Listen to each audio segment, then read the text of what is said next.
Hi, everybody. Welcome to Halftime Live on Brew Sports. We welcome you inside the studio on a Friday edition. Are you not entertained by the chaos of March Madness? I'm not, because I'm really mad because my bracket is officially thrown out, burned, and just recycled and reused and put in a little tree in Vermont somewhere. I'm really upset this morning, okay, if you haven't figured it out. I'm Baxter Colburn. That's Tanner Burke.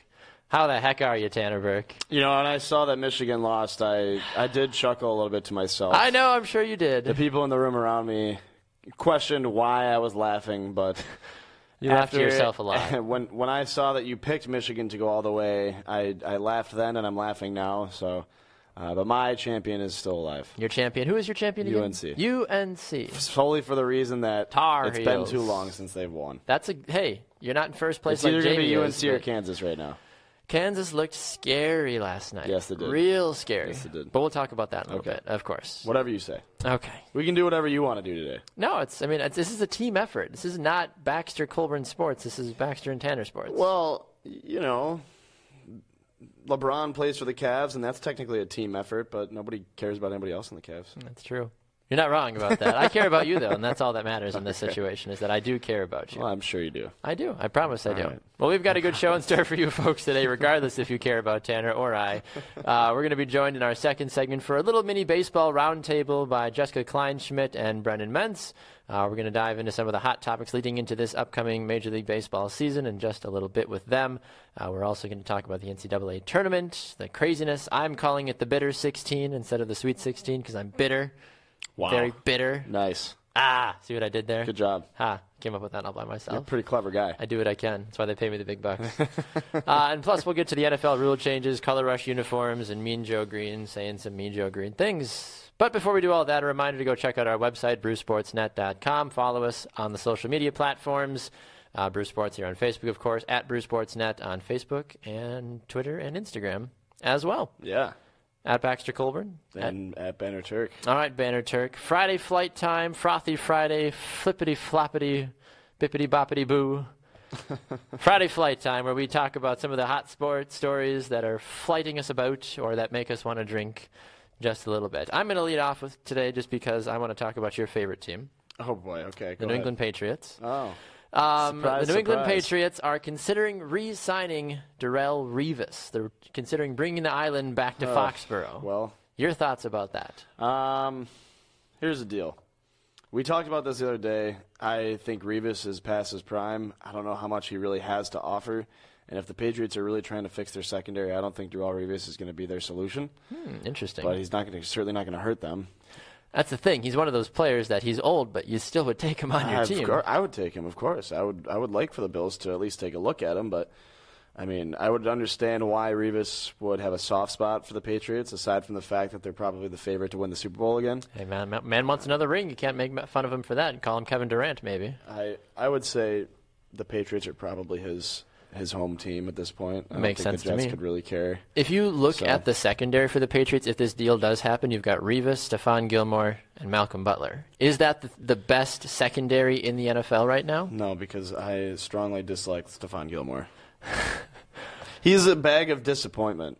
He really is. Is he a bag of disappointment? But he's going to the Patriots, though, so you'd like to think that his full potential will be brought out. That's how it works. When we let Chris Hogan go, he goes to the Patriots, and look what he does. He's phenomenal, but he also has the greatest quarterback of all time throwing to. But when it comes to Stephon Gilmore, he was supposed to be a shutdown corner. Right. And he, in some regards, still is considered a shutdown corner. Mm-hmm. But I really don't – I mean, he lets go of some easy plays too often. And it's just he's a bag of disappointment. Not to be that guy, but do you think that's because he plays for Buffalo? Like when he played for Buffalo, like there's no offense, but there's not a lot to motivate you if you're a Buffalo Bill. Oh my God! I'm trying not to be mean. Like this is like, regardless if I knew you were a Bills fan or not, but like if you really look at Buffalo on paper, like you, how many times have you said this in the past? Maybe like this person left, because they just hated Buffalo. A lot. Like, literally. Do you feel like that could be Madden 2008? That's why I brought it up. Almost the entire team left because they hated Buffalo. You're like, oh, he left because he hated Buffalo. Oh, he left. Like, if there's nothing there, like, jeez. It's so hard to stay motivated. And like I said, I'm not saying that to be mean. I'm saying that as a general thought, though. He had a couple injuries, and I don't think he had Corey says you're being mean to Tanner. # Buffalo hate. I'm not being mean to Tanner. Literally, like I said, if I didn't even know Tanner, I would still make this exact same argument. I don't know if I know you anymore, anyways. But here's the deal. What? I don't need to. I mean, we're talking about Darrelle Revis getting signed by the Patriots, but Stephon Gilmore. I mean, Baxter brought up the fact that he thinks that the Patriots might have the greatest cornerback trio in the league right now. I'm asking the question: would they? I don't think so. Okay, is Seattle still the better one? You think? I think Seattle really would be the only other team that could potentially poke at that theory. I'm not going to demean the fact that Stephon Gilmore and Darrelle Revis would make any team. Right. Have an excellent secondary. I'm not going to say that that's not true. Yeah. But to say that they're automatically going to be the best in the league is a long shot. I mean, Darrelle Revis, he's old. He's still talented, though. I mean, Charles Woodson was old when he went to the Packers. Coming in. And he still was one of the best corners in the game, and then ultimately ended up being a safety when Charles Woodson came to the Packers. That's true. I don't know. It really depends on how you cut it, I guess. Enough of my flight. What about you? What are you Friday flighting about right now? The Chicago Bears. Chicago Bears. The Chicago Bears. How are the Bears? I don't know I guess I got two things, but I'm going to start with the Bears. I don't know what the hell is going on down there. The Bears Chicago. What do you want? What do you want from them? The Bears signed Mark Sanchez. Okay. For experience. Of course. They're justifying it. Because Mark Sanchez, he's seen some things. He is. But drafting he knows how to fumble with a butt. But drafting a quarterback remains priority. How does that make Mike Glennon feel? Because it depends. He gets signed to be the starter over there, and he says, finally I get a chance. I get another chance to go and start and show the world that I can be an elite quarterback before another team drafts a starter to take my place. So not only do they bring in Mark Sanchez to go behind Mike Glennon, so obviously he knows that Mark's going to be behind him, but we don't really know what we're going to get out of Mike Glennon yet. Right. And to sign I mean, I would say Mark Sanchez he's a suitable backup. But like I said, we don't know what we're going to get from Mike Glennon, so his position is going to be kind of up in the air and under the spotlight this year. But they're going to be drafting a quarterback, so that makes things even more complicated for all three of them. Whoever they draft, it's going to make it complicated. I think it also brings a lot of competition, though, too. I mean, you don't want to just outright gift Mike Glennon the starting job. What if the quarterback they draft is better than Glennon? Listen, the Bills did this a couple years ago, and it was we had three. Basically, it was like a quarterback carousel in Buffalo. Yeah, I remember. And Tyrod Taylor ended up winning out the job somehow. Which is, I remember it being a surprise at that point because people thought E.J. Manuel was going to be the long-term solution for the Bills. Nobody thought that it was possible, but yeah, he won out the job, and he's been okay. He's been pretty good. So he's not awful. We'll see. I don't know. I mean, the quarterback competition can be tough because it takes away a lot of. We almost considered that first year with Tyrod Taylor not even a full season because he was forced into the regular season. Like in week one, just finding out he was getting the starting job. So it puts a lot of pressure on somebody at that point. I think if the Bears are going to decide who their starting quarterback is going to be, regardless of who they sign in the draft, they'll need to determine that like before the preseason even starts. I can agree with that. It's dangerous to move through the preseason and not know who's going to be your starting quarterback moving forward, especially since every quarterback has a different style of play and you kind of have to work around them and their style. So that's my little bit for the Friday flight. Fair enough. What the hell's going on in Chicago? What the hell is going on in Chicago? I've got one more flight if you've got a flight too. Sure. If not, we can just have a three-tiered flight. Yeah, go for it. All right, my second of my two flights today has to do with a great thing that I like to call cocaine. And you might be asking, Baxter, why are you talking about cocaine? If people actually, we joke that people should play bingo with our show. I think people should also play bingo with the random things that I use as segues. You know, like I've talked about vasectomies. I've talked about cocaine. I've talked about Buffalo. I don't know. I talk about a lot of stuff. I talk about The Bachelor. Use the words cocaine and Buffalo in the same sentence. Tell me I'm wrong. I'm not. No comment. There you go. Okay. Anyway, so the reason I talk about that is because if you look on the screen, police in Peru have seized almost 1,500 kilograms of cocaine, worth 85 million euros, with photos of Lionel Messi on them. Sweet. Messi himself is not the one that actually is smoking said cocaine, but people are joking, saying, "Oh, it's Maradona's cocaine. It's Maradona's cocaine." Like, no, Maradona's got the marijuana. Maradona's cocaine. Yeah. That would be awkward if Maradona just came out and he's just like, oh. No, guys, give me my cocaine They back. totally screwed up my logo. Yeah, right? Wouldn't that be that would be sad. I told them I didn't want the messy cocaine. See what I did there? Yeah. Okay. Funny. You feel good about that one? No. Okay. No. One more. Last chance to redeem yourself. Friday flight here before we get to our baseball correspondent roundtable questions. You got anything else for me? I've got one more thing, unless... Well, do I have another thing? I wanted to save those two other football-related things for later in the show. Right. Unless you want to use one of them, you can. I got a quick one. Go ahead. Guy walks into a bar and orders for fruit punch. The bartender says, "Pal, if you want a punch, you'll have to stand in line." The guy looks around, but there is no punch line. Friday flight. Bruce Sports. Oh, boy. Oh, boy. We'll have to see what our correspondents think about a joke like that. Wow. All right, well, we should probably get a move on into the next part of the show where we actually talk about, hopefully, smart things. We do get to welcome in two of our esteemed baseball correspondents, Jessica Kleinschmidt and Brennan Mense, on the program with us now. Jessica, Brennan, good day, I guess. Not technically good. I always want to say good afternoon. We do weird. a lunch. It's morning here. Yeah. I was going to say, Jess is out. You're out right? in Nevada, technically. So it's what, like 9 something there, 10 something. It's not. It's after 9. Yeah, I've been up since like 6 though, so it could be kind of the afternoon for me. I guess. I guess. I mean, she's Yeah. a hardworking gal. So it's still morning here as well. So good morning would work as well. There you Yes. go. Well, good morning to both of you, phenomenal people, I guess. What's the future like over there, Baxter? Is it looking like a good day? It's the future. Well, anytime you get Baxter and I on for a show, you can pretty much call the day said and done. Yeah, I mean we'll work on your jokes, but that's. There it is. I was still really and I remember looking at the camera like, WTF was that thing? Okay, but it's.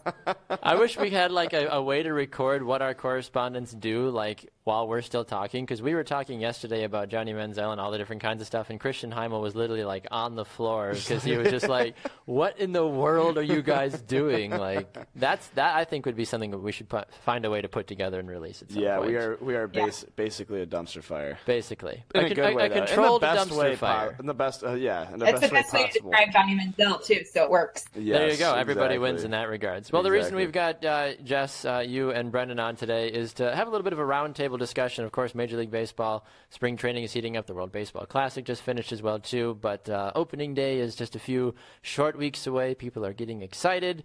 But one of the big questions that Jess will ask you first, and then Brendan, if you want to follow up right after that, is what a lot of folks are wondering is, will the Cubs repeat this season? And if they don't, who is the potential favorite to take the crown this season? It's a very popular question. It's between that and who are my World Series predictions. The answer is I'm awful with predictions, so I'm going to say I don't know. The cool thing about the off season with the Cubs is I feel like Joe Maddon had the mentality of, if it's not broke, don't fix it kind of deal. So my thing is nothing crazy was done in the off season, but it's going to be interesting to see what does occur. I mean, there's always that hangover situation. Arrieta came off of a Cy Young Award winning year. Didn't really have a stellar performance last season. Same thing with the entire, lineup. They're going to have a healthy Kyle Schwarber. Obviously Chris Bryant's coming off of an MVP season, and Addison Russell's always the guy that, I've talked to minor league ball players who have faced him, years ago, and he's always been the real deal. Their outfield is really phenomenal. Their pitching is there. They have amazing bats. They're led by Joe Maddon. So nothing crazy really happened in the offseason for them. So they're going to be working with a lot of the same, scenarios. And, their minor league system and from minor league up, it's just a phenomenal organization. So I could see them repeating. But you never really know. There was so many offseason moves that happened. And, there's a lot of teams that I'm actually excited to watch. A lot of teams are going to give the Cubs a run for their money, especially, after Theo Epstein really kind of started this whole, rebuilding thing. That was just a beautiful scenario.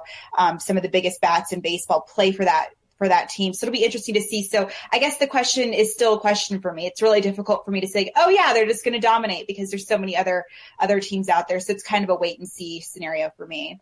Brendan, what about you, sir? I would have to kind of be in the same boat there. Can the Cubs repeat? Absolutely.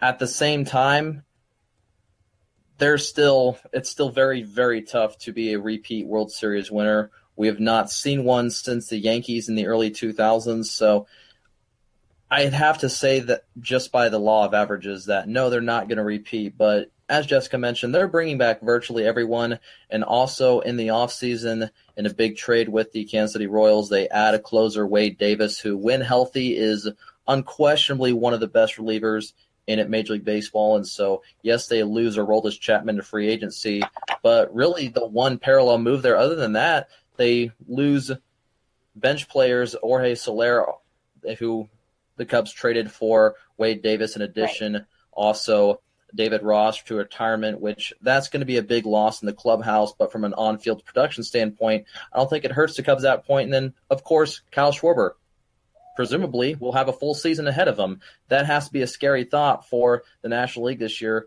Of course, though, on the other side, there's going to be a lot of teams gunning for him. I think that the two best contenders, though, are in the American League, in fact, being the Cleveland Indians, who came oh so close last year to snapping a nearly 70-year-long drought in their own right, as well as the Boston Red Sox, who acquired Chris Sale this offseason, a devastating three-headed trio at the front of their rotation. However, David Ortiz retiring, that's a big loss in their lineup, so we'll have to see how they can bounce back from that. If maybe they can get something out of Pablo Sandoval in that DH role, who knows?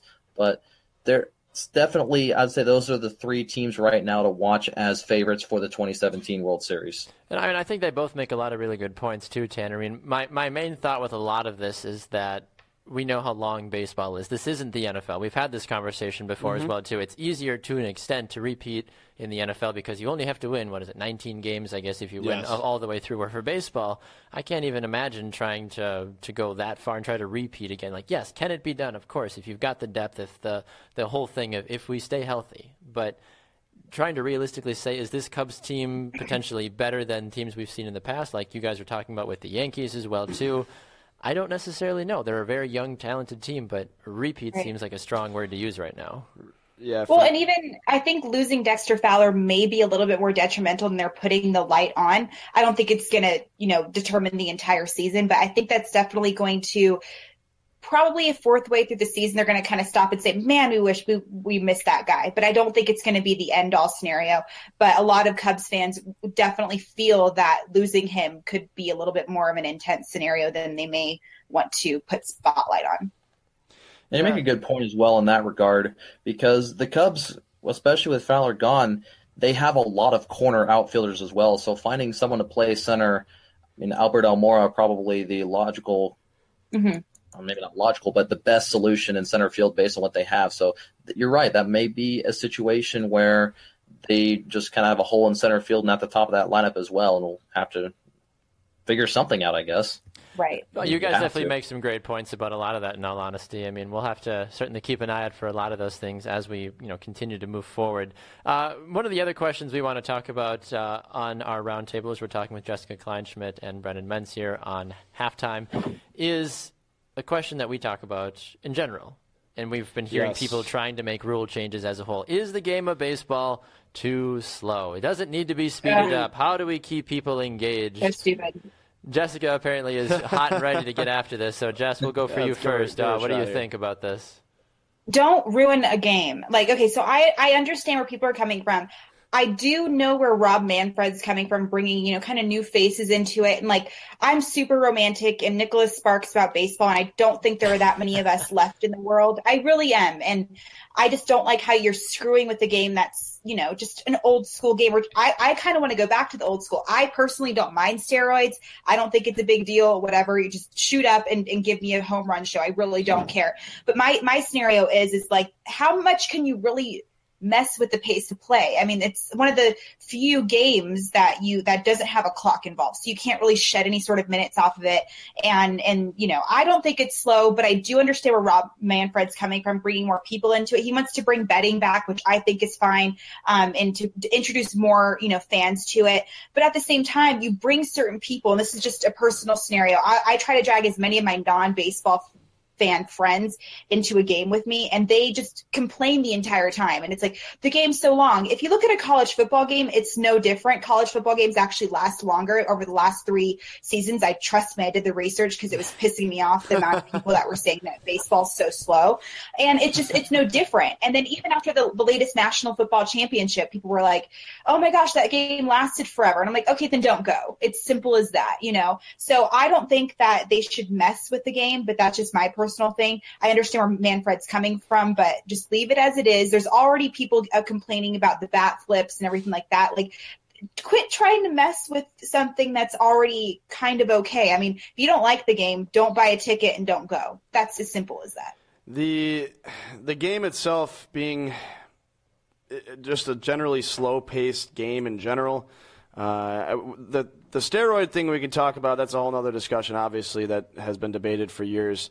But when it comes to the pace of the game of baseball, it is generally a slow-paced game. I mean, there's not really much that they can chip off of the game itself to make it faster. You're right. I don't think it necessarily needs to be the whole cut down itself. Holding up a hand signal for an international walk isn't going to do much to speed up the game. It's going to take 4 seconds off of a game, if that. I mean, it's not. That's a cop-out is what it is. But when it comes to baseball, it is a slow game, and people know that it's a slow game. So if you don't like the fact that there's not action 24/7, then don't watch baseball. You're watching the wrong sport. You're watching the wrong sport. Right. Brennan, your thoughts? I agree. I kind of agree in the same stance. There's no reason to try to massively overhaul things to try to speed it up, since America's pastime is what baseball is. It's not meant to be fast-paced, like high-octane entertainment. It's supposed to be at a more leisurely pace. Granted, would I like to see more 2-hour games than 4-hour games? Absolutely. But at the same time, just the way that baseball is now, that's not going to happen. And yes, I would like to see faster games, especially in the later innings. But at the same time, I don't think that changing the rules, like eliminating the intentional walk as we know it, for one, that's not going to do anything. A pitch clock, maybe. You may kind of start trumping on maybe the rhythm of the game somewhat. I don't know exactly how to word that per se, but I don't like the idea of changing the rules to speed up the game. I feel that that's more player routine than anything. And, of course, proliferation of commercial advertising into the game of baseball as well, leading to longer commercial breaks, which MLB, to their credit, tried to taper back the length between innings last season, which did cause a little bit of issue with broadcast in some areas, I'm sure, due to commercial times. But at the same time, I wouldn't say there's exactly an end-all, be-all, okay, we can do this and immediately cut 15, 20, 30 minutes off a game. It's just not that simple. A couple of different sorry to jump in here on you guys fast. A couple of different questions that we're getting here on Facebook. Ooh, someone's doesn't have me muted. I'm hearing myself 100 times. There we go. Now it's all better. A couple of people on Facebook here are saying baseball is too slow of pace, not too long. Patrick says we're in an age of instant gratification. The game shouldn't be changed too greatly. A few of the changes, just like the international walk rule, are common sense. I do agree with that. I personally have made the idea about, I mean, nobody likes this idea, of course, but I'm like, just shorten. If people are complaining about it, just cut the innings, like go down to 6 innings or 7 innings instead of 9, because that'll shave off another 30 minutes to an hour sometimes, depending on how the game's going. I'm just going to jump in there and say I hate that. So you want to play Little League baseball now? Like, stop. I knew that was going to fire you both up. That's why I said it. I mean, Buster Olney actually wrote a column about that a couple years ago, and I just read this entire thing and said, nope, can't do it. Not taking this seriously. Well, why not, though, I guess, for those of us that aren't baseball purists and Nicholas Spark romantics like you two are? Like, how does – why? What if I walked up to the love of your life and said, you need to change this person? Baseball is the love of my life. I wouldn't make you change him or her. Like, it's no different, right? Like, what if I was like, NFL, I don't know how I feel about it. They should probably get rid of the fourth quarter. Like, that's what? Fine. Wow. That's changing the whole theory of the game. I mean, I wouldn't be mad about that personally, but I guess I'm the wrong person to make that argument. It's weird. Like, we have to cater to all these people. And it didn't really work. So why would you do that with baseball? Right, exactly. It's like it's no different than because you shut off a little bit of time. You'd be surprised at how much that actually changes the whole aspect of the game. It really does. And like, how you're going to mess with these guys' arms if you have to speed up the way that they warm up. You're going to have to mess with their swings how they warm up in the batter's box, getting ready for it, and all this other stuff. And then that kind of goes into like the depths of, okay, well, how are we going to worry about these numbers if they were rushed through it? The Tommy John surgeries are going to go up. Some of the records could not be broken because they're rushing through all the stuff. There's so many little things that could be going into it. And, I get it. Like I mentioned, we're trying to bring more fans into it. But if those fans don't appreciate the beautiful game of baseball, I don't want them there. Boom. Tanner, did you have a comment about that, aside from the fact that you're just loving what we're stoking the fire here? I love the enthusiasm with our correspondents today. I think that's the best part about this. I don't think anybody can be mad about one's opinion in the sense. Like, it's good to see that there are passionate fans out there, because if everyone's like, yeah, whatever. Like, and I became a passionate fan when the game was normal, so don't F it up. Thank you very much. Yeah, no problem. Well, here's my quick opinion on this is I like the game of baseball. And I watch probably 82 games a year. Wow. And that's a lot of sitting around and watching the Brewers lose. Okay? Now, the game of baseball can get pretty boring at times. Usually. Right. And I sound, as a sports guy, I sound horrible saying that, but it is a slow game, and I don't think people say the same thing about soccer. Since it is rooted in the slow pace, like, you can't really change that, and there's not really many things you can do to take some of the unnecessary time away. Right. I mean, the commercials are where they're making their money, and like the sponsorships are where they're making their money. So they're not going to eliminate any of that. But to appease the general audience, they're going to say we're going to eliminate the intentional walk to improve the pace of play, because that, for some reason, is a huge issue in the MLB. I would like to. No, I don't think so. The players themselves say that could actually change the aspect of the game too. Like, a guy from the Rays organization told me himself, like, it's happened little amounts of time, but you throw the wrong pitch, or you have a cool scenario where, like, with Miguel Cabrera, like, hits a bomb over an IBB kind of scenario. It doesn't happen a lot, but that's what kind of brings the drama into it. And if that's what the, quote, millennials want, let it continue. I understand people are going to complain no matter what happens, but at the same time, like, there's still people upset about, Boone himself said, like, oh, the game's changing. And, Pete Rose gets mad at people for bat flipping. And it's like, we're trying to cater to like the way that times are changing, but there's only so many things you can really, twerk. Like, obviously I understand where certain guys are coming from, but at the same time, like, these guys were raised through the old school aspects of baseball, and obviously there's not that many around anymore, but just messing with it too much is going to take away, like, everything that is about the game. And that, like I said, that goes into so many different issues, and I could talk about this all day. Did you say twerk or tweak the game? Because I'm pretty sure I heard twerk. You should probably be twerking into it too. Like, let's get crazy. Like, who knows? Why not? Well, it's all about entertainment. And Jessica, you keep bringing up the bat flipping and how people have an issue with that. Here's my opinion on that. Please. On celebrating in sports. Celebrating in sports, part of the game. It should be part of the game. It should be part of the game in every sport. It adds entertainment value. The fans love it. And look at the NFL when they took away touchdown celebrations. Everybody's still sitting out here. It's like prohibition. We want celebrations. I want the players to be creative. I want a hip thrust, and be encouraged to succeed. I don't think we should be worried about the players' feelings when they get it scored on. You know what I mean? I don't see an issue with that. They're all competitive dudes. Like, you're going to tell them to stop competing. Like, the next thing you know, it's going to turn into like just the weirdest thing ever. And, don't take away celebrations either. I love the bat flips. I love like the pimping out the home runs. I love that stuff. I don't think it's messing with the game at all. So I don't mind it at all. But I feel like everybody gets offended over Everyone's got to get offended. Everybody's got an opinion. Everybody's got a thought. Here's the thing with the bat flips and such. If you give up a home run that long that the guy knows is gone right off the bat and bat flips it, just take the L and move on. Take the L. Yeah. You've already thrown yourself out there. You obviously threw a really bad. You threw a strike. Good for you. You threw a strike. Throwing that pitch and giving up that bomb than the guy bat flipping it because he absolutely teed off. That's true. Now, if a guy bat flips and the ball doesn't go out of the park, I think we've seen that more than once before. Then I have a problem with that. Then you just need to take it down Adam Jones did that in the World Baseball Classic. Yes.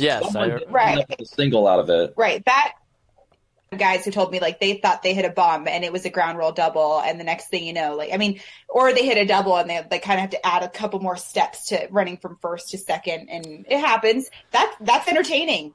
So add to it. It's fine.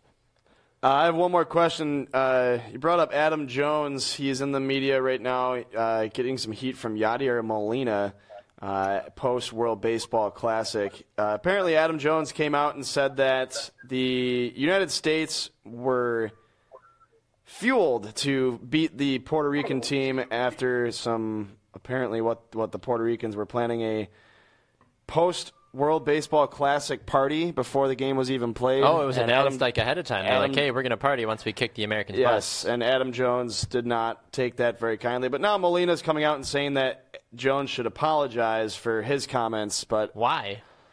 I don't know. I don't understand that. Everyone's going to have a problem with something. Obviously. Brennan, do you have a thought about that, sir? I really don't, to be honest. It's just foolish. Like, okay, why? Why do we care, what's right? the big deal here? I agree. Move on. From a guy like Yadier Molina, too, it just doesn't make sense. Like, why does he care? Yeah. I feel like Yadier Molina is just trying to grab onto a little string of hope or reason why they didn't win, but they got shut out. They got creamed. And even if the Americans did use that as fuel to beat the Puerto Rican team, so what? Yeah. You got beat. Here's what I say about that. Yadier Molina should be more concerned about the fact that the Cardinals missed the playoffs last year. Yes. True. I think he'd be worried more about that than about post-victory comments made by Adam Jones following the World Baseball Classic. I really do. I agree. Okay, we've got one more question for you guys here before we have to let you guys go, unfortunately. The big question that fans always like to ask, aside from who's going to win the World Series, is, who should I watch this year? Who's the team to keep an eye on this year? Will we see a Cinderella? Will we see a surprise? All that fun stuff. Brennan, we'll start with you.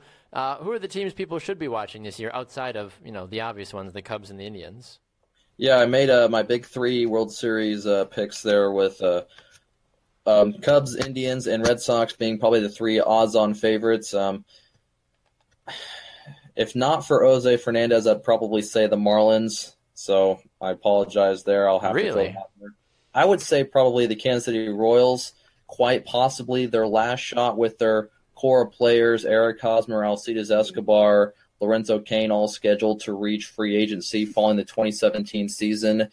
So in a very retooled rotation there and adding Jorge Soler in that trade at the Cubs. So they could be poised to make one big run this year. Those are probably some of my big teams, though, to watch this year. Maybe a bounce-back season from the Pittsburgh Pirates, perhaps, as well. Good point. And Good pick. I would say, other than that, just kind of the usual suspects, the Mets, Giants. So there's a lot of teams out there that, and I would probably throw the Seattle Mariners in the mix. Seattle has been right there last few years, just on the verge of the playoffs and haven't been able to get over the hump. If Felix Hernandez can return to Felix Hernandez form as he had an off year last year, they might finally get over the hump in the AL West, which, other than Texas, is pretty wide open. Jessica, your thoughts? I'm going to tail end off of that. The AL West, I kind of like the Astros this season, but I'm always kind of like pushing for them. They made a couple of interesting trades and additions to the team, and I think they're probably them along with the Mariners are the guys that could give the Rangers a run for their money. The Mariners made 13 off-season weird trades, and I really think Mitch Haniger is really going to carry those Seattle Mariners. And obviously, if Felix stays healthy and he doesn't have an off-season like he did last season, they have a really strong outfield core. Their infield's obviously phenomenal, and if their pitching stays great, they can really do phenomenal things. I also wrote down the Red Sox. It's going to be interesting to see the addition of Chris Sale, and hopefully David Price is once again kind of becoming the David Price he should have been. Obviously, they have Dustin Pedroia. Losing David Ortiz, I think, is not just bad as far as the clubhouse scenario. He had one of his best seasons last season in 2016. That's going to be interesting. And playing at that ballpark is always interesting because the outfield the Green Monster gobbles up home runs, but it's really great for extra base hits. It's going to be interesting to see what that team does. Obviously, with Mookie Betts, Xander Bogaerts, and then Andrew Benintendi, that outfield is just going to be great. I also listed the Marlins with Justin Bour and Christian Yelich are my two underrated. I don't think Yelich is necessarily an underrated guy anymore, but Justin Bour, I think he's really going to make a phenomenal presence for himself. He's going to be exposed to lefties a little bit more. He struggles against lefties, but I think he can actually help. Giancarlo Stanton hopefully stays healthy. He missed a lot of season last year with his injury. I think they can really do great things. I also have the Indians, but my number one team that I'm just really excited to watch is going to be the Orioles. Wellington Castillo, I think, is one of the top offensive catchers in the league, and he's moving from Chase Field to Camden, but I think he's going to be able to take advantage of those power courses. Seth Smith also, he's a lefty, and lefties do amazing at Camden, so I think he's going to do great as well. So, and then obviously Adam Jones and Chris Davis is coming back, and he's hopefully going to be as great. They're not having a great spring training along with Trumbo, but I think that's just kind of, it is what it is. They have such a strong core. I think they're going to do amazing things. And Zach Britton and Manny Machado are free agents soon, and I think they're just going to work really hard to see what happens after that.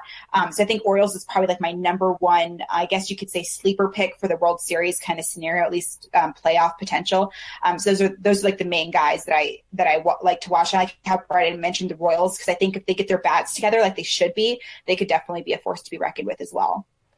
Yeah, the Orioles is not exactly a team that I would have had pegged just to be a hardcore team coming into this season, but also, I guess, forgive my lack of baseball knowledge to an extent. That's why we have people like Jessica and Brennan on to help educate us, so that way we know. So next time when I'm at the bar, people are like, who's your pick? I'm like, the Orioles. The Orioles, watch out, the Orioles. They're smart. They're a good team. Adam Jones. No, I don't. Name up Adam Jones. You'll be fine. You'll get a free drink out of it. Yeah. Like, Adam Jones. Adam Jones. Cheers to you, Adam Jones. That's great. All right. Well, any closing thoughts from you, Jessica and Brendan, about any of the topics we hit today before we let you guys run? No, good luck on your fantasy drafts, though. It's going to be a doozy this year. That's what I've heard. Yeah, I've already heard a couple of people that are just absolutely beside themselves trying to prepare for fantasy baseball this year. So good luck to those that venture down that route. I will be looking from the outside looking in, because I'm not a fan. I tried it. I did. I tried co-doing it for a year with a friend, and I just couldn't get into it, unfortunately. Too many games, too much responsibility. It's kind of like baseball's so high maintenance when it comes to fantasy. Trust me, I know. But it's so slow, but it's so high maintenance. Oh my God! I don't understand. I do not understand. Well, we appreciate both of you taking the time to join us today. Jessica, where can they find you in your work? And then Brennan, right after that, where can they find you as well, too, sir, on the social media worlds? I'm mainly on Twitter at Kleinschmidt JD. That's where I have all of my stuff. I'm doing MSN, Fangraphs, FanRag, everything you can imagine coming in the baseball season. And my daily fantasy sports starts next week. So any fantasy questions you may have, or any sort of baseball questions, I'm always available. It's kind of overwhelming this year. You don't hear from anyone all season, and then all of a sudden they need a fantasy analyst. I'm like, Where have you been all year? I didn't get a Christmas card. Sure. So if you need to hit me up, just let me know. I sent you a Christmas card, Jessica. I'm available at Brennan Mense. Not nearly as busy as Jessica, and I'm not the go-to for fantasy baseball advice. Go to her instead. But you're more than welcome to ask me general baseball questions or whatever you want, I guess. I'll figure it out. Phenomenal. All right, guys, we appreciate your time today. Thanks for the fire. Thanks for the excitement. We'll talk to you both soon, okay? All right, thanks guys. All right, there goes Brennan Mense and Jessica Kleinschmidt here on Halftime on the Brew Sports Network. Whew. Need a hot moment to just breathe, I feel like. I feel like I just ran a marathon. There was a lot going on. There was. There was a lot. Not a bad thing. Not a bad thing? No. No? You sure? Well, a couple things. It wasn't terrible, I don't feel like. It wasn't terrible. It wasn't terrible. Oh, it was just terrible, man. Anyways. All right, we should move along with the program unless you have any other concluding thoughts. You should consider not doing any impersonations. What? Oh, yeah, I tried to do Trump this morning because Jamie was talking about something to do with, I feel like, Trump or somebody. I'm like, I hear Tanner in my head being like, it's the best, or like, it's like, I forget what it was. Oh, because they were talking about they have Donald Trump bobblehead and Donald Trump and Hillary Clinton bobblehead night for the Admirals like last year. Oh, and God. I was like, I could just see like Tanner being like, my bobblehead's bigger. My bobblehead's the best.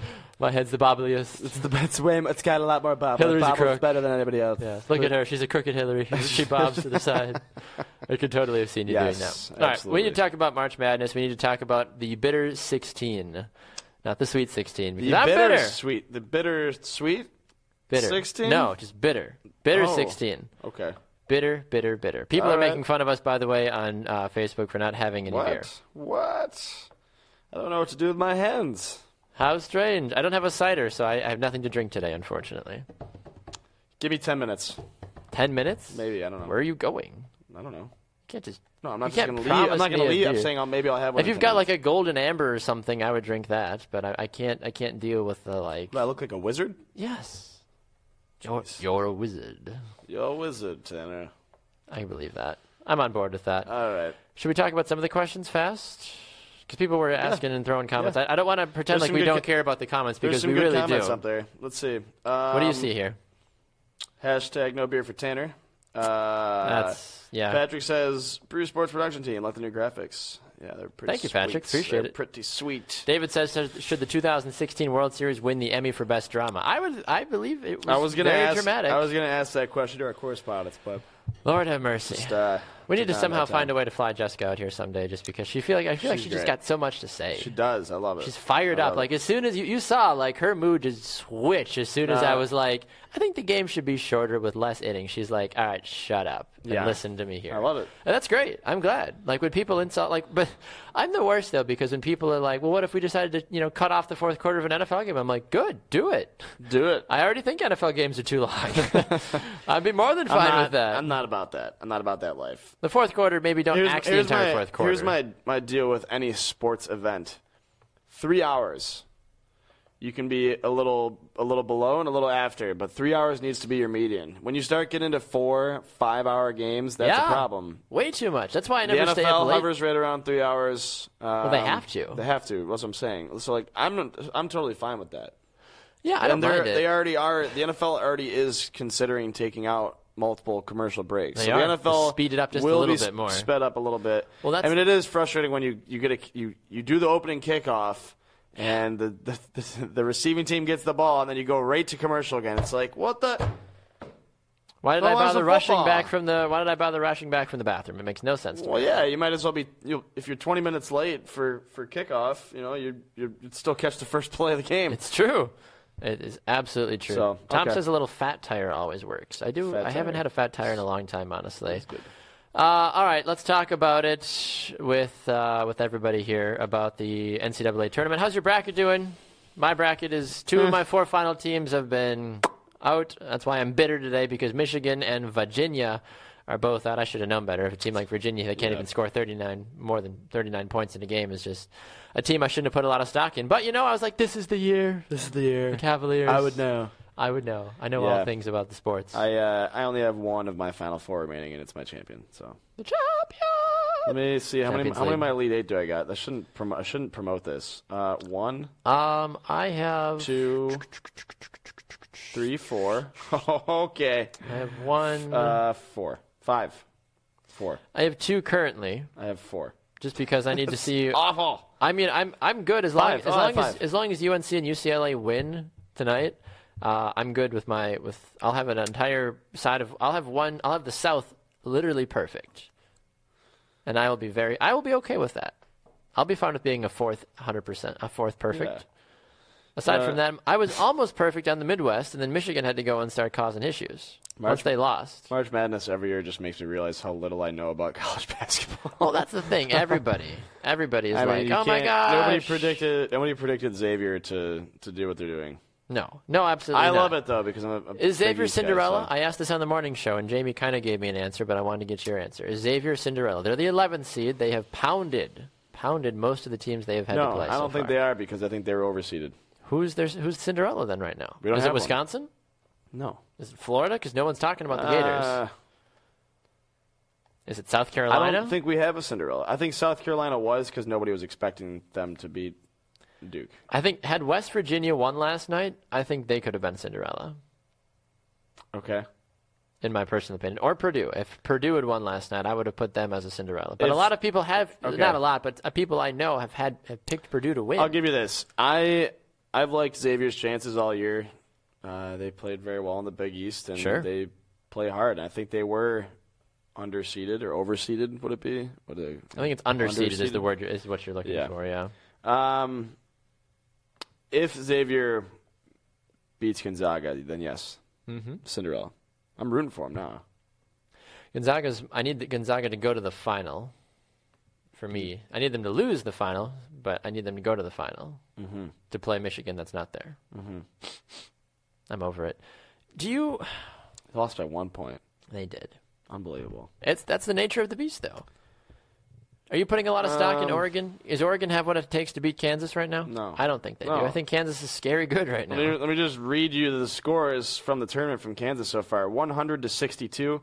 90-70, 98-66. I don't think Oregon stands a chance. Oregon hasn't put up more than 84 points. Wait a minute, where is it? No, I'm lost. People are agreeing that 93 to 77, 75 to 72. Okay. This doesn't happen often, but Tanner, people are agreeing with me, saying that Xavier is definitely Cinderella. Aaron, Trevor, they all are saying. Well, it's because none of you guys watch the Big East at all. What is wrong with you people? Trevor says, how is Xavier not Cinderella at an 11 seed? Because they're underseeded. The seeds are what they are now, though. No, we talked about this. Kansas could have been a 16 seed, and they would have been like, Cinderella. No. The reason that they seed teams now is because they want ratings. They want teams to play certain teams down the road. The seedings are totally inflated, and I think it's worse this year than it ever has in the past. So is Xavier a Cinderella? No, they are not. They are underseeded. They have been good all year, and I don't think they're surprising a lot of people. I'm surprised by them. I'm surprised Wisconsin beat Villanova. Did I really think it was that big of an upset? No, because Villanova was a beatable team. Right. Is Wisconsin now the Cinderella then? Is that maybe the better opportunities to say, look, with Frank Kaminsky and Sam Decker leaving last year, obviously to go to the draft, nobody expected a lot from the Badgers this season. Nigel Hayes has been somewhat disappointing overall. Bronson Koenig has done the best he can with Ethan Happ to keep the team together. Maybe the Badgers are the Cinderella team. Maybe. They're an 8 seed. What does Cinderella have to start at for a number for you to start considering them? I don't know. I mean, it's all about the storyline, though, I think. And we talked about it yesterday because I asked if South Carolina could have been a Cinderella. And, they mentioned that the seeding was too low there for that. But, I mean, I don't know. When you talk about Cinderella stories, you're looking into the smaller, lesser-known schools, like even a Dayton or something like that, or Kent State, Well, that obviously makes way more sense. If Middle Tennessee Northwestern was still beat Gonzaga, ripping, we'd be talking about Northwestern being the Cinderella, even if they lost. Or if Middle Tennessee had been ripping through the tournament like some people thought they may. Clearly that makes the most sense. We just eliminated all the possibility for Cinderella, so that's fine. Cinderella's got kicked out of the ball. Not mad about it. Go home, Cinderella. You're drunk. It was midnight before the clock even struck 11. Yes. People are agreeing, though, that, they're thinking that Xavier has a good opportunity to be the Cinderella. Patrick says he was hoping Wisconsin would face Arizona and ruin their dreams again. We've been their nemesis in recent memory. That is very true, Patrick. I do agree with you on that one. Aaron thinks it might be a conspiracy with Xavier. Yeah, Trevor says the selection committee is a conspiracy. # I want what Tanner's having. Here's the deal. Ever since the tournament started, we talked about this. You think it's by chance that Kentucky plays Northern Kentucky? No, of course not. No, okay. Do I need to keep going? Because Florida Gulf Coast playing FSU in Orlando, is that a coincidence? No. Okay, so how do we make that happen? Let's make Florida State a 3 seed, and since Florida Gulf Coast isn't that good, we'll make them a 14 seed. That way we can match them up in this division. It's stupid. Of course they're inflating them. Sure. You think Florida State should have been a 3 seed? I don't know enough about them to judge them. Okay, all right. I don't know. I'm just saying. Strength of schedule, the ACC, the SEC, a lot of CCCs out there. I don't know for sure. Waiting for the SEC to call us. Listen, $10.4 billion gets bet on this tournament every year. You don't think the selection committee is going to think about the ratings a little bit, considering how much money they're going to make off this? They would be foolish and terrible businessmen if they didn't think about it. I agree, but so to say that Xavier's a Cinderella because they're an 11 seed? No, I do not agree with that at all. Okay, fair enough. I'm sitting in 7th place right now in the Brew Sports Bracket Challenge. Alone at the top is Miss Jamie Evers. She's in the 99.8th percentile for a correct bracket. 99.8. How does that happen? Just because she picked the randomest teams. She literally was like, pick. Oh, good. Is that really what she did? Yeah. Is that Baby's bracket still? Yes. Baby's brackets all over again. Jamie, Baby. We made the comparison this morning. It goes synonymous with each other. She's got Kentucky to win it all. Do they have the same bracket? I don't know. She doesn't have a perfect bracket, but she's darn close to it. I don't remember who she had that lost. Unbelievable. Well, I don't think she didn't call the Wisconsin-Villanova game, I don't think. So I think that was a big deal for her. Yeah. All right. It's strange. It really is. I mean, I'm really curious. Do any of you have decent brackets? Are you ranked in the top 5 or the top 10 of any of your bracket challenges that you're involved in? I mean, how's your father's bracket challenge going? How are you faring over there? I'm in the middle of the pack, and I'm just going to keep falling out. But that's all right. It was fun. Erin said apparently she picked Marquette to go to the Elite Eight, so that kind of ended up screwing Jamie a little bit there. She picked Marquette to go to the Elite Eight? Yeah, I did too. Did she look at my bracket? I had Marquette that way. They're going that far too. Well, it was possible. It was. It's possible. Corey says, hashtag I'm with Tanner. Jeff says, hashtag Furious Friday. Patrick also believes that the Badgers were grossly underseeded at number 8. I agree. Underseeded, as in they should have been. They should have been higher. But we've been through this though. I walked through. Like a worse seeding is over. They should have been. They should have been a 5, or they should have been like Minnesota's 5 seed. And we walked through this, folks. Remember, we talked about this, and I said, look, if you look at where Minnesota is, and if you put the Badgers in there, the Badgers are nowhere near where they are right now. The Badgers would have been bounced probably in the first or second round. Absolutely no chance if you're Minnesota. If you were the Badgers playing in Minnesota's 5 seed spot. Absolutely no chance. Minnesota would have been gone as well, too, if they would have swapped spots. So for those of you that are mad about the Badgers seeding, I get it. I get why you're upset. But at the same time, be thankful. Be grateful that they are where they are, because they would have had zero chance if they had swapped with, honestly, anybody else. Can you imagine Wisconsin trying to play Kansas last night if they had taken Purdue's 4th seed? No, I can't. Can you imagine if they were, if they were in Michigan seed having to deal with Louisville? Nope. No, not happening. No. Or Oregon? Be grateful, Badger fans. Stop complaining. Just be grateful that just how the dice fell this year and move on. That was a hot take. Yeah. I'm tired of it. I'm tired of Badger fans being like, we got screwed. You got the best possible deal. Yes. You had literally one big opponent in Villanova. After that, you are completely fine. And they are. I'm not worried about the Gators. I'm not worried about anybody that it potentially affects them getting to the Final Four. Really not. You seem fired up. I am. Why? Nobody's calling me out for saying that Xavier's not a Cinderella's team, and people were calling you out. Well, they were agreeing with me, saying that it is. Well, these people have no idea what they're talking about. Apparently not. What do you people know? I don't either, because I'm doing terrible at my bracket. It's all good. Aaron says he's number 4 in the Brew Sports Challenge currently, so good for you, Aaron. Corey says Badger fans whining as they make it to the Elite Furious Eight. Friday. Oh my God. It's true. How's your beer, Tanner? Have you had your beer yet? I haven't. I'm like right there though. Right there. Can barely see it. It's so close. Do you need a beverage? Do you need something? No, I have stuff I have to do after this. I have a meeting and life. I'll probably have a beer this afternoon. Maybe I'll get a cider afterwards. Patrick says if North Carolina and Kansas make the Final Four and Kansas win, I'm still alive in my pool. Good. Good for you. I don't think Patrick signed up for the Brew Sports Challenge, though. I haven't seen Patrick's name floating about. I don't know if he did.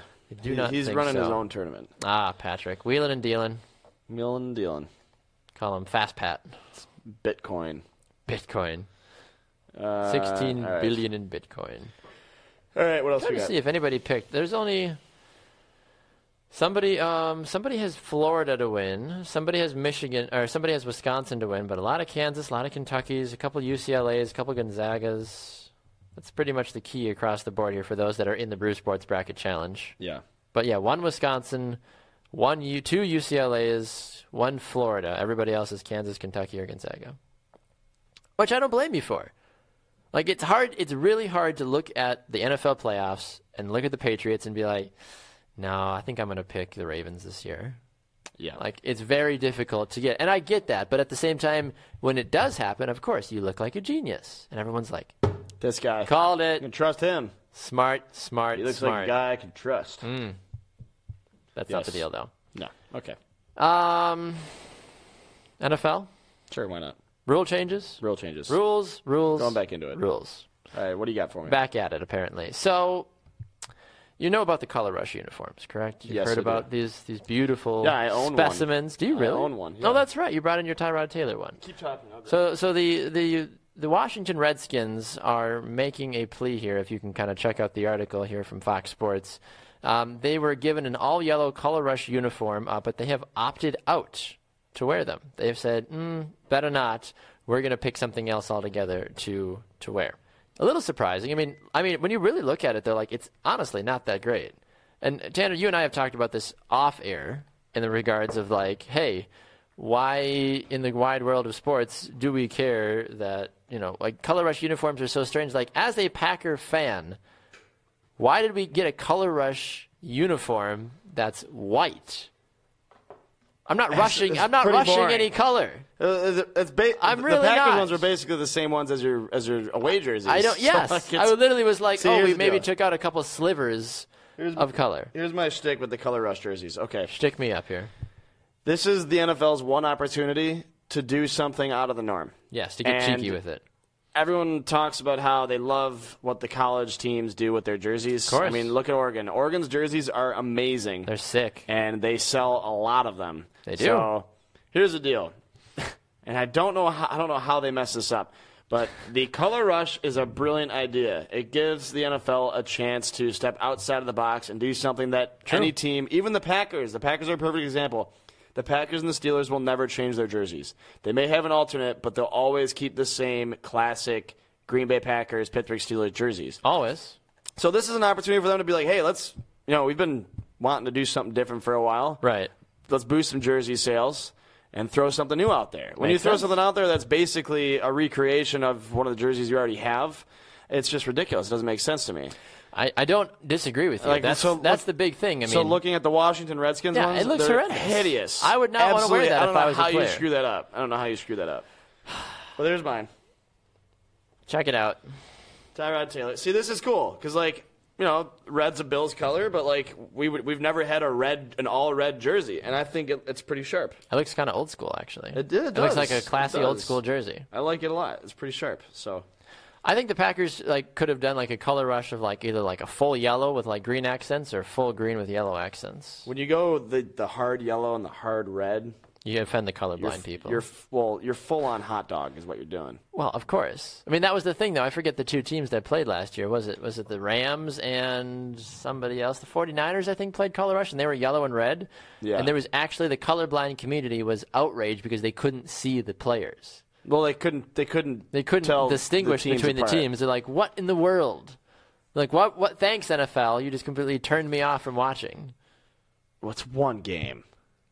I mean, and is it really a game that they want to watch? Thursday night games? Who cares? People get offended if you throw a napkin on the floor. They're like, dear God, you're a pig. Yeah, I'm done with you. We're not friends anymore. Come on. I understand. Grow up. I understand the need to differentiate between the teams if you're colorblind. Yeah, that's what it was. Jets and Bills. Thank you, Trevor. Trevor for the win. Here's the thing. The Thursday night game needs to go away altogether. I agree. And that's a whole other topic for another time. We don't have that kind of time today. We've got 3 minutes. Regardless, I love the idea of the color rush. I think the NFL needs to get it right. I agree. If they don't get it right this year, they're already off to a terrible start. If they don't get it right this year, then the NFL may not ever have another opportunity to create fun, new, hip jerseys ever again. There are some cool ones out there. I love the Seattle one. A lot of people didn't like that. The Steelers one is amazing. Not the Bumblebee one, though, is what you're talking about. Not the Bumblebee one, the all black. But it's sick. It's basically you're creating an alternate jersey. And frankly, I think some teams should wear them more often. I agree. But don't screw it up, NFL. You got one chance. Mad at you, NFL. I'm mad at a lot of things today, apparently. You are. Weekend watch party, Tanner. Are you watching anything at all this weekend, or anything you're going to be doing with your weekend as a whole? I watched some NCAA tonight. Sounds good. Yeah. What else? I'm going to watch Wisconsin lose to Florida. Ooh. Call on your shots there, eh? Call my shots. I think the Badgers win. You think the Badgers win? Okay. Well, I'm rooting for Xavier. I'm rooting for Xavier. Might as well at this point. So, I'm trying to think. Do we have anything else? Yeah. Not really, no. Want to wrap things up? Sure. Okay, so here's the deal. Be sure to follow us, like, and share all of our forms of social media. We have a website at brewsportsnet.com. You can also find us on Twitter and Instagram at brewsportsnet. Hashtag brewsports. You can follow me at Banner Turk. This is Baxter Colburn. Where do they find you? At Baxter Colburn. You just literally had to throw an @ symbol in front of my name and you got me. I don't follow him, so do what you want with that. I'll follow myself. It's fine. Our topics of conversation are always driven by your comments. So, of course, comment, like, and share, and tell all your friends. And be sure to hit the notification button so that every time that we go live, you know we go live, and you can be a part of our discussion. This is what it's all about. This is what it's all about. Can I send us off with another bad joke? Please. People in Dubai don't like the Flintstones, but people in Abu Dhabi do. I don't get it. Abu Dhabi do? Jeez.